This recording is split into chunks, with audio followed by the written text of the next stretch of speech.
Welcome to this week's episode of Pondering Play and Therapy with me, Philippa. And this week, my guest is Charlotte Booth, and she is the owner of Leek Play Hub, and she also works in a nursery.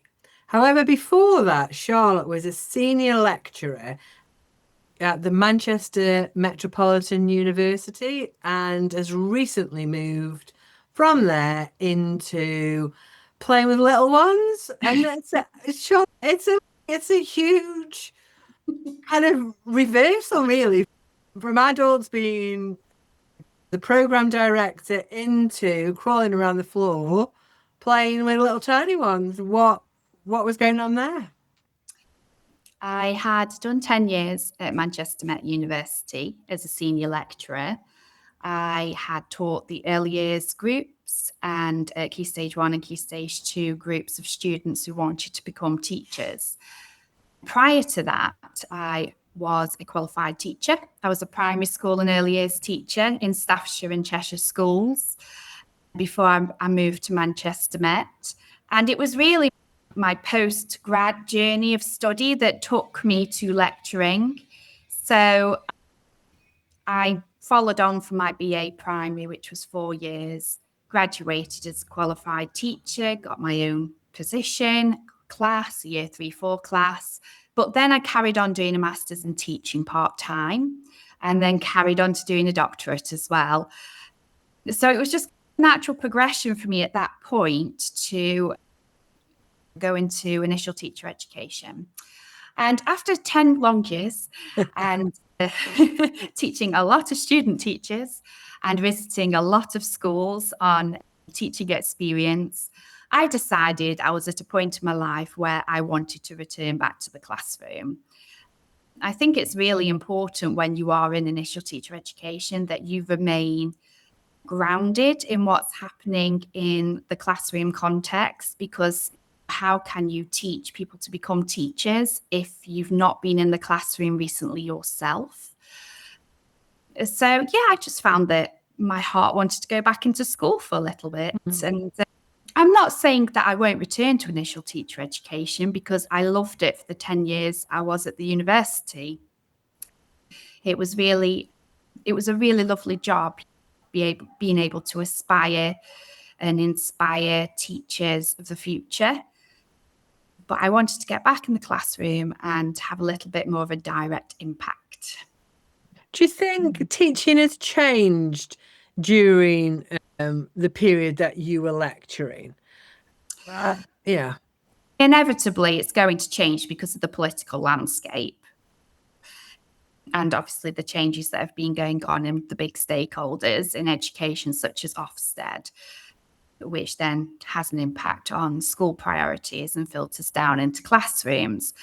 So, yeah, it's going to continually change. It'll always be in a flux of change. And I think if you are working in education, you expect that's normal for us. But these things have a way of going round in a circle, don't they?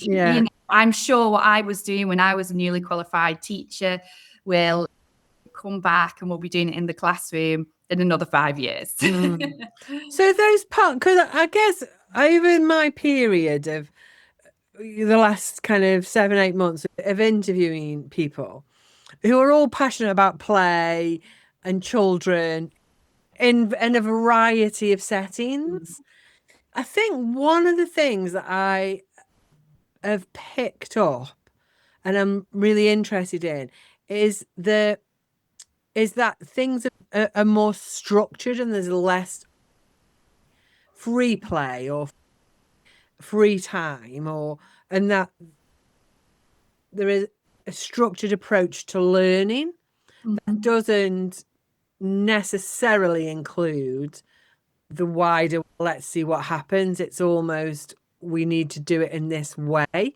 And I suppose I'm wondering if that comes not from the teachers who would happily maybe play, but it comes from the decisions at the top that are saying these are your, I don't know, your outcomes that you need to meet. and Mhm. that those outcomes drive, I think, what you were saying, what goes Mm. on in the classroom. Mhm. Would you say that's true Yeah, from I your would. experience? Yeah, I would say that's an accurate perception of what happens in schools. The thing is, when student teachers qualify and they go into school, they are of a mindset that they want to fit in the school environment, in the school's culture. It's a community of practice that's probably very well established, and they know that they have to fit in to get on in school. Mm, Because that's just you're a large team. You may have your own classroom, but you're always going to be working with other teachers, teaching mm, assistants, other support staff, other multi-professionals. They very quickly lose that sense of agency that we encourage them to have in initial teacher education. We want we want teachers to qualify and be critical thinkers and be highly reflective of their practice and ensure that their practice is research informed. But because of the challenges that they face when they enter full time into a school community, it can be sometimes very difficult for them to hold on to that yeah. and very quickly become immersed in that community of practice and what their priorities are and how they do things and what the policies are, what the strengths of the school are, and what they're working towards. So it is forgotten very quickly. But picking up your point that you made about play in school, yeah, I would completely agree with the fact that schools are under such pressure to make sure that they get the results that they need to get and they are performing in all areas of their school development plan, that quite often play is isolated to break times and lunch times in key stage 1 and 2. The early years foundation stage curriculum is a little bit different because that is play centered. It's meant to be all about exploration of the prime and specific areas. And that's what nurseries and preschool should really be focusing on. But then that can make the transition incredibly difficult then for children, even into reception, and then obviously key stage 1 moving up to key stage 2. So, yeah, it's really difficult because I've always been an advocate for play throughout key stage 1 and 2 as well, particularly role play in classrooms. But teachers are under such strict timetables and are so much required of them that it's very difficult for them to push back in regards to how they set up their classrooms and how they run their school day. Yeah. And I suppose that makes me then think about children learn in different ways. I I guess don't conform very easily and never really Likewise. have. Do you know what I mean? Yeah. So if I was in a classroom today, I feel that I would really struggle with that. Mhm. And I don't feel now that's because of my intellect or my ability to learn or my ability to engage. I Mhm. really want to engage with people. I really want to be with people. But if I had to be taught how people are taught now, I think I would really struggle. For me, I went to a school where there was lots of sports and I was very sporty. So my teachers gave me lots of outs to Mhm. go and swim, to go and play netball, to go and play rounders. The condition was that I produced a piece of work, but I Yes. knew that if I produced this piece of work, I could then go and run around that we were very lucky and I had football fields and stuff like that. And I could go and practice my netball. I could come back in and do another piece of work and then go in the swimming pool.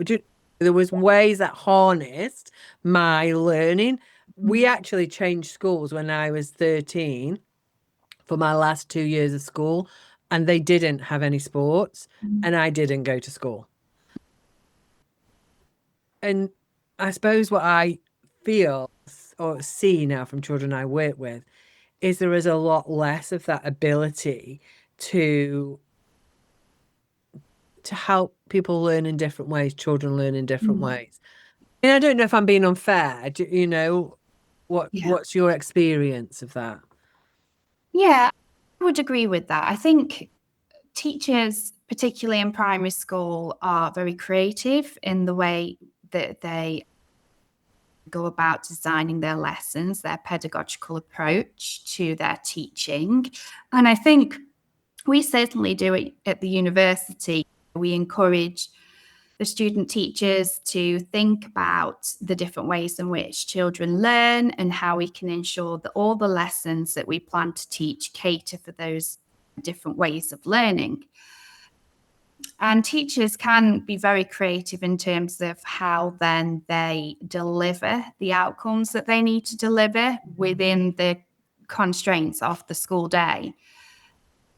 But I completely understand where you are coming from your experience of school. And I do think that still happens within school, although it's, if you label your experiences of doing your exercise, if that was play, it could be considered that play was a reward then for doing the output. I don't myself encourage that, because I think personally, I feel that play should be at the center of everything we do in education, absolutely. not a rewards.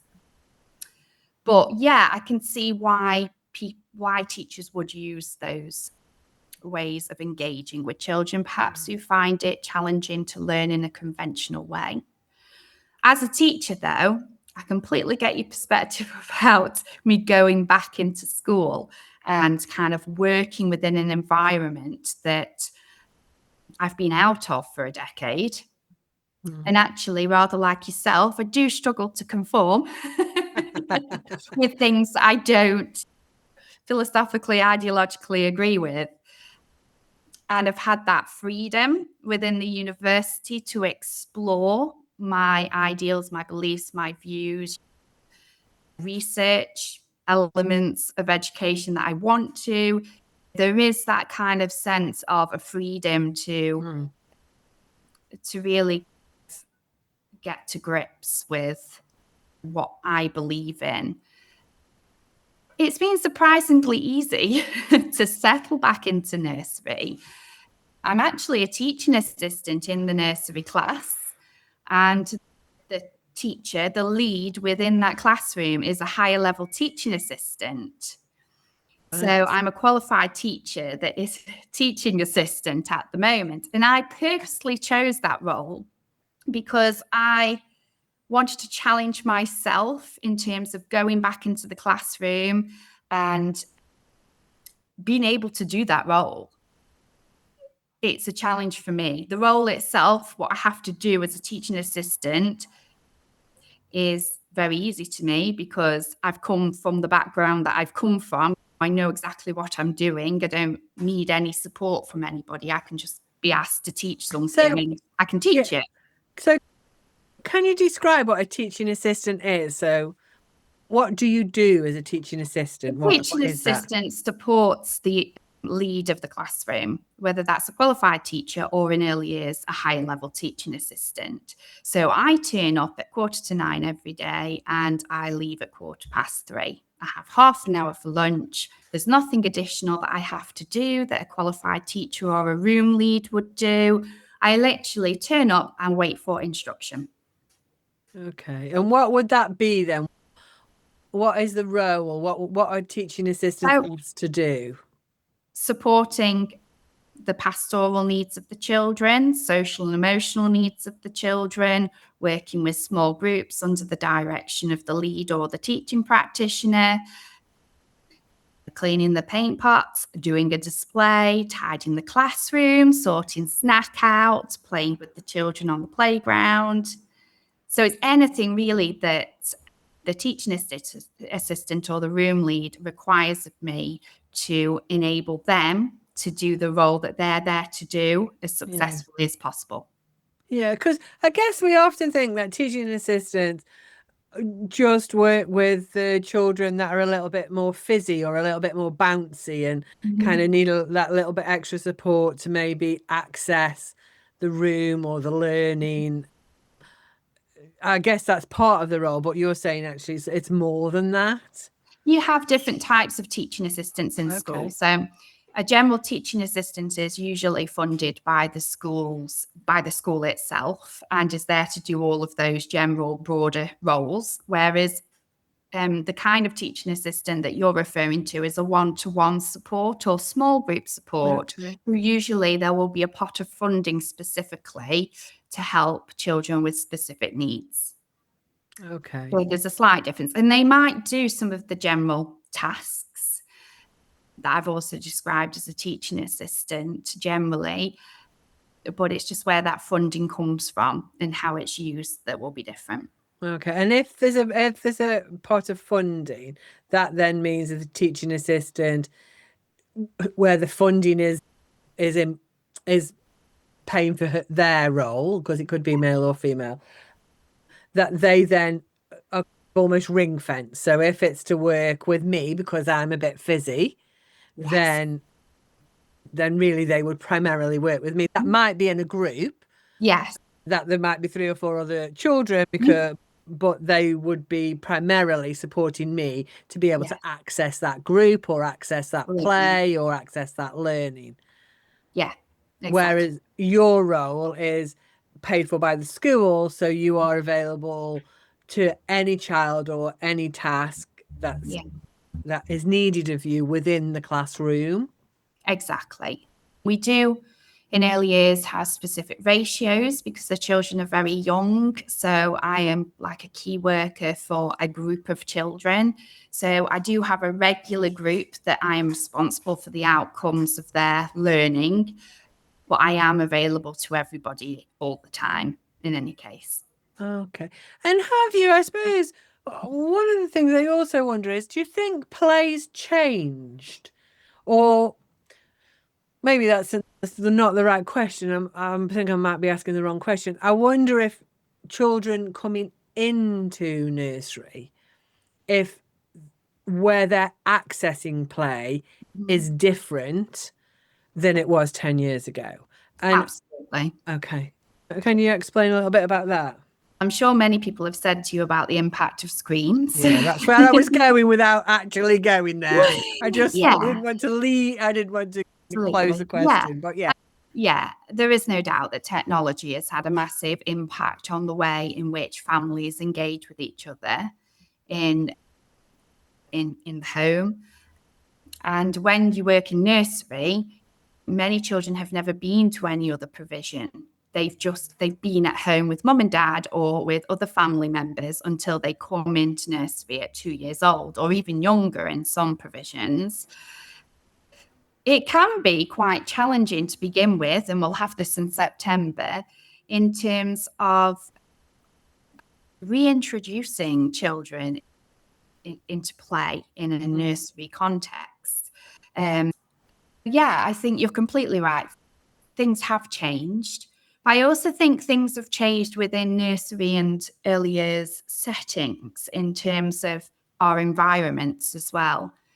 When you go into different schools, I know this from my role with the university, sometimes you walk into classrooms, everything is neutral. All your boards are backed in Hessian, all your toys are wooden toys, open-ended toys.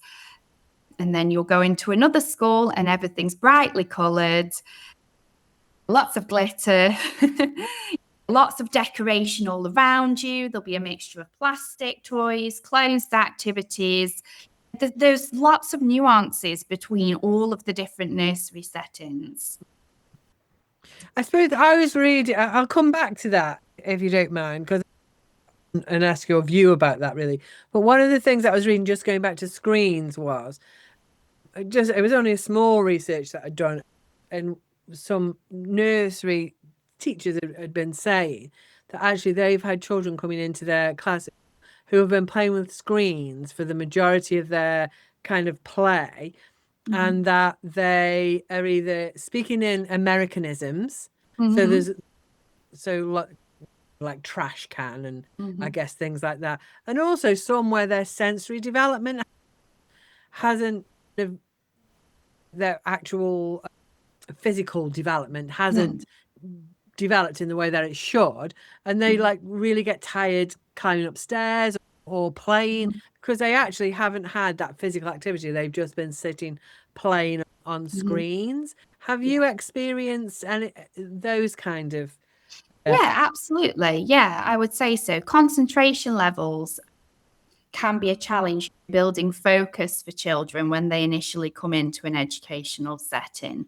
And that research does show us that is often because of the amount of time they spend on screens and the fact that a lot of the programs that they engage with on screens are all about instant gratification. Yeah.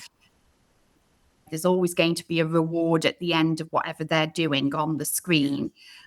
And actually, to come into a room where, you know, you've got toys all around you, carefully curated environment to make sure that we are ensuring all the different elements of the curriculum are covered. But the fact that they have that free play, open play within the room can be very overwhelming for some children, particularly the ones that have spent a lot of time on screens.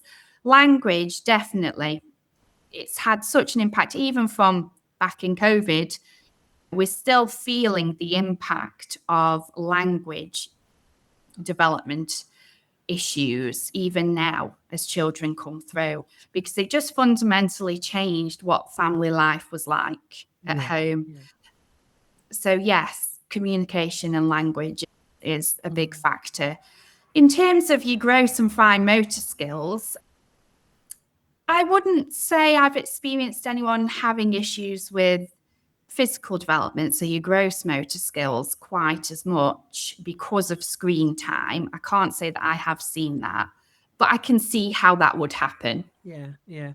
And I guess the other thing that I wonder sometimes, I notice, is that I guess Julie and I talk a lot about co-regulation and the importance of kind of rupture and repair that you have naturally in child relationships, and that that kind of developing an understanding of your big feelings. And you do that in relation to your big adult, don't you? That actually I'm frustrated because I can't have this toy that my brother's playing with, but mum steps in or dad steps in or granny and helps me manage those big feelings. So actually by the time I'm coming in school, I know that they haven't got it mastered. You don't get it mastered. I don't even know at 50 I've got it mastered. But I guess you've got more ability to co-regulate with the adults in the room.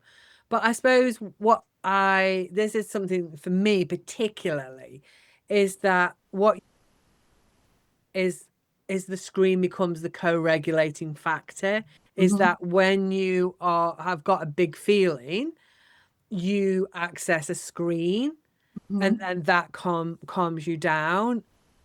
And I suppose what I wonder is how children then manage to do that co-regulation, to do some self-regulation, that I guess it's still tricky at that little tiny age. But I wonder if that has changed, those abilities to regulate those emotions or not. I don't know, probably has, yes. But I think when they enter the nursery, preschool environment, early years environment, predominantly they don't have screens other than an interactive whiteboard, maybe. There isn't that free flow access to screens.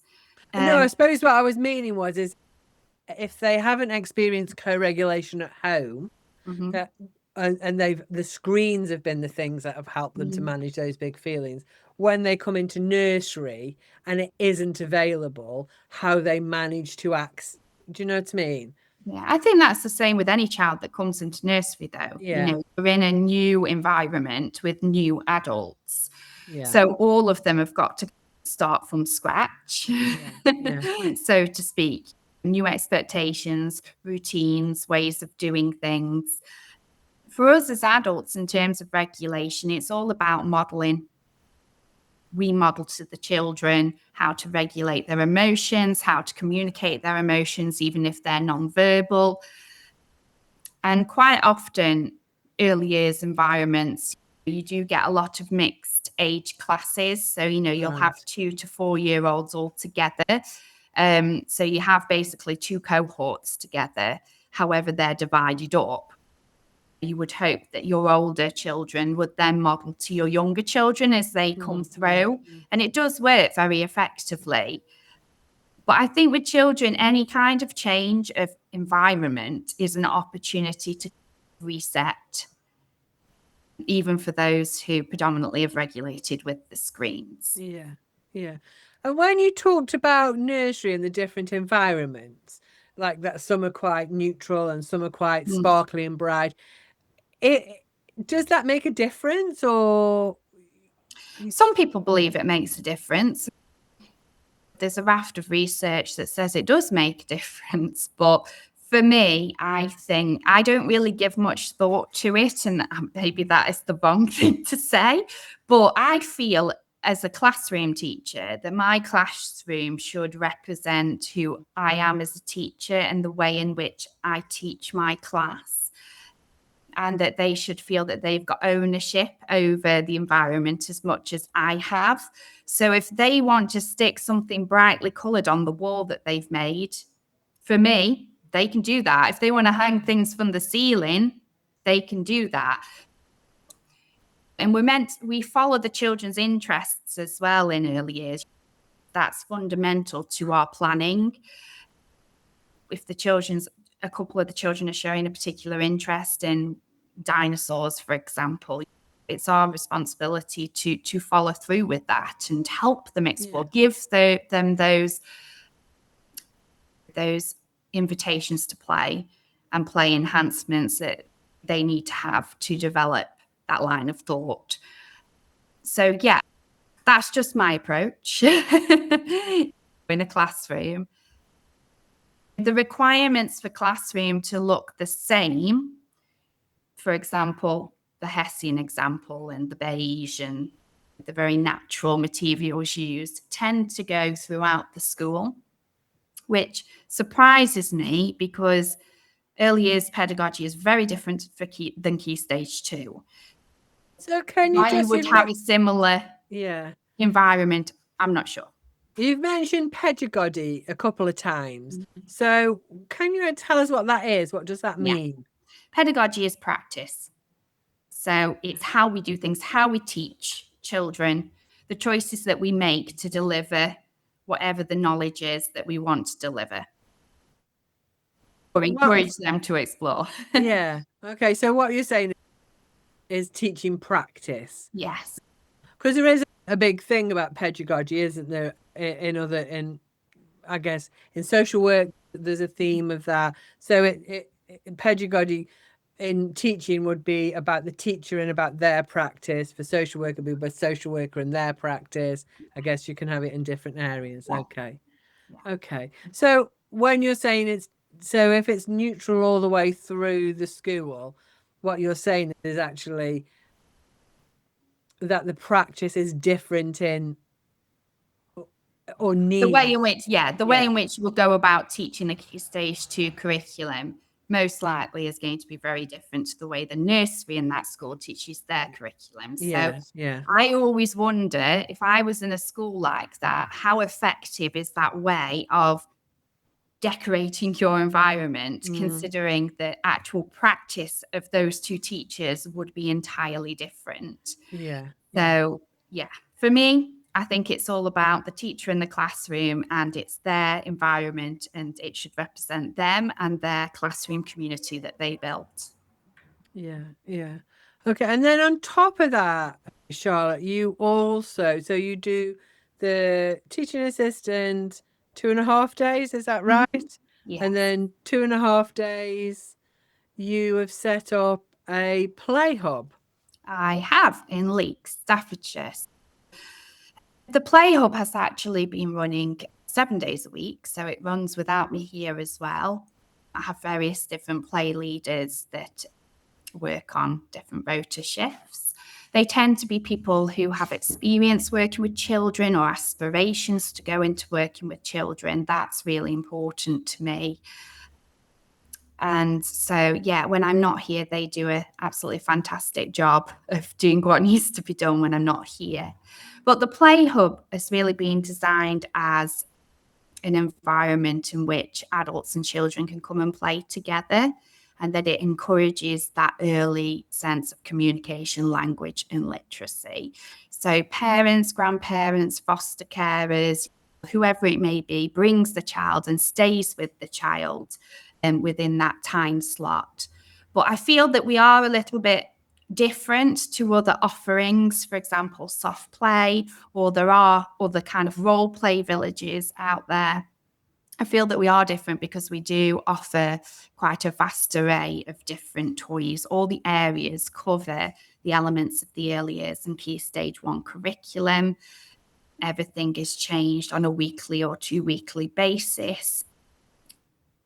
Or if we keep a particular area, the play resources within that area will be enhanced.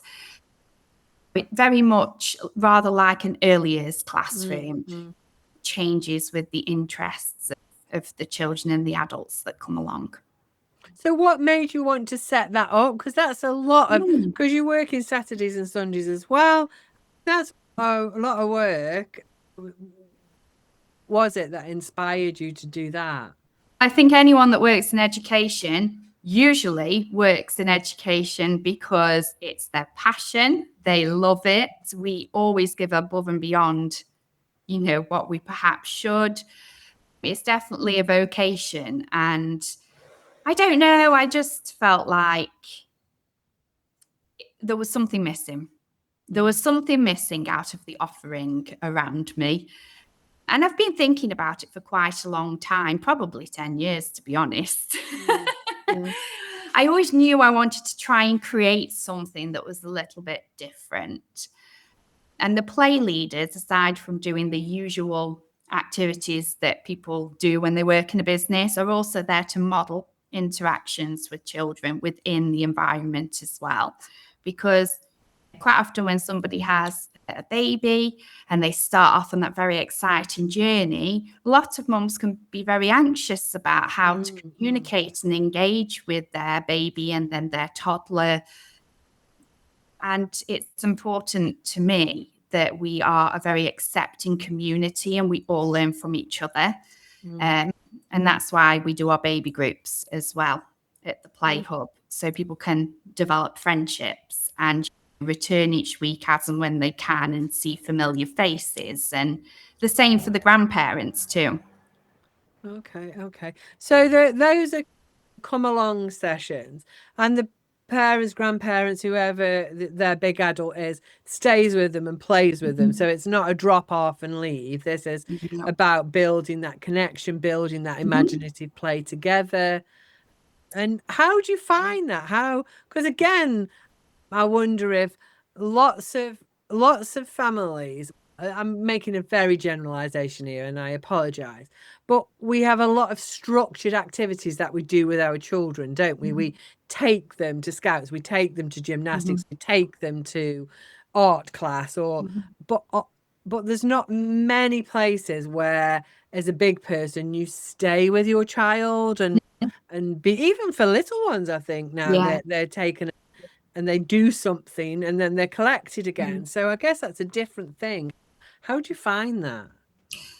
I would say the majority of parents come and actively engage with their child from the offset, because I do feel for a lot of parents it's quite exciting too when they come in, all the different ways in which we've set things up, how the environment flows from one area to the other. So you can actually see parents get excited to play with their child, perhaps in a way they haven't done at home. I think it's quite inspiring for many. And we do have some parents that initially come and are a little bit nervous about how to interact, but they do soon get involved. It's very rare that we have parents that sit on their phones on benches. That doesn't tend to happen at the Play Hub. I think from the outset, there's this kind of silent expectation that you are now here to play. That's what we do here. We all play together. So, yeah. And I wonder if, in some ways, as an adult, Julie and I often talk about this, is that we lose that play somewhere along the line in becoming an adult. So I wonder if coming into somewhere like the Play Hub, it almost gives you permission to put your policeman's hat on or make those little cakes and pretend. And that is just amazing to do those things, isn't it? Yeah, so many parents end up in the jail. Do that. But what's really interesting at the moment is it's the school holidays, and we are getting a lot of older siblings coming with younger siblings and their parents or grandparents. And it is really refreshing to see them engage and play with the toys just as much as the younger children do. Their imaginations just flourish. I have a rule that if they want to come and play, they come to play. They don't have phones, they don't have tablets while they're here, and parents are told that at the desk. They have to come and play with the other children, and everybody's really respectful of that. And quite often the older ones come in a little bit like, I'm too cool for this, I don't want to be here. And then usually Lee's saying, oh, I've had a great time. Yeah, it's really nice to see 8, 9, 10, 11, 12-year-olds playing with the other children. Yeah, and I guess with them, in some ways, it gives them permission to do that. Go and do that little bit of play. But I've got to do it because Charlotte said I've got to do it. My brother says my brother's here and I've got, but actually they're really enjoying kind of being a chef and whatever it is that they're doing. So that's really nice. And I guess as a family, it gives them a space where they can come and play as a family, because again that can be really hard, can't it, that people do different things and a lot of things are resourced out rather than in nowadays, aren't they? Yes. Absolutely. And you've got a little space where they can eat and have a snack as well. Oh yes, we have a tuck shop. We don't have a cafe as such. People are allowed to bring their own food and drinks to us, which again is quite unconventional in terms of play centres. Quite often you have to pay to get in and then you're not allowed your own food. You have to buy from them. I didn't want it to be like that because I think that cuts off a lot of parents, particularly in the holidays where money is tight. People can bring their full-blown picnic if they want and sit on the tables and chairs. They don't have to have anything from us. So, we'd like to give that flexibility. Yeah, and that's really good. So when you say there was a gap, was it the gap in this free play, this imaginative play? Yeah, imaginative play, high quality resources as well, because we do have in Leek, we have a lot of community ran little play groups, which are brilliant and that nothing bad to say about them. Do you know what I mean? They're brilliant. They do what they're there to do. It can be a lifeline for a lot of people. As with most community groups, they don't have a lot of funding. As a result of that, the resources that they've got are going to be limited. Quite often have been in the play group for however long. Do you know what I mean? Batteries have gone. They've lost pieces of them. Completely understandable. I wanted to make sure at the Play Hub everything, was high quality toys. Everything is checked, safety-wise. Batteries are replaced. I wanted to make sure that magic was maintained every time children return to the hub. Every week, there has to be something different in our environment. So even our annual pass holders have something new to look forward to. Yeah. And how long have you been going now, Charlotte? A year. And how has that year been when you reflect back over the year? What's it been like? Wild. We've learned a lot. Yes, absolutely. We lease the building that we have, Bank House and Leek off Leek Town Council. It is a very large historical building. It's a listed building. It's got so many rooms, I can't count them. And it's been empty for a very long time when we moved in. So we've had to do a lot of remedial work throughout the past 12 months. So inevitably, the Play Hub has changed in lots of ways to account for that. So, yeah, it continues to change all the time because we've now got a nursery, which is set up on the ground floor with us, the Play Hub, and they have access to our resources. We can work with them as well. And the rest of the building is sublet out to different little small businesses who perhaps wouldn't be able to get their startup in any kind of commercial town location other than to come here where, you know, it's very small subletting rent and all the bills are included. And that also was important to me, that, you know, we created that hub community. It wasn't just Play Hub. It extends out from that. And all the practitioners that rent the rooms off me, we all seem to be very similar people in the way in which we approach things. We've attracted each other and we're all doing things for the community. We're offering services to the community. We've got Leek Radio on the top floor, which is a CIC. We've got wellbeing services, yoga, Pilates, women's group, you know, reflexology. We offer everything in that regard. There's not a lot that you won't get from the Play Hub in terms of community. And that sounds amazing to have all those people together serving the community and supporting one another. What an amazing year, really, to get that all together.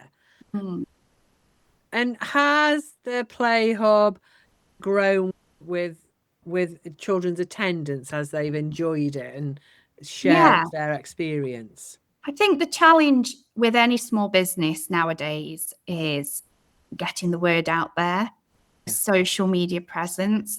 I am not the most technological person, never have been. I have had to learn a lot this year to get any kind of healthy following. And there's still more that I can do. We've only just recently put signs up on the windows of Bank House that we're here because we've just not been able to afford to do it. And we could do more in terms of reaching out to the wider community. People in Leek, grandparents in Leek, still don't know that we exist because they're not on social media. So there's a lot of work still to do with spreading the word. And hopefully, when the sunshine vanishes, people will be looking more for somewhere to come with their children. And where do you see this going forward? What's your plan for the next 12 months? To survive, really, Philippa. Yeah. There's been such a political change in the landscape for small businesses since the budget last October. I took on the lease of this building in May. Within 6 months of us being here, business rate reductions for small businesses significantly decreased. The business rates for this building are £20,000.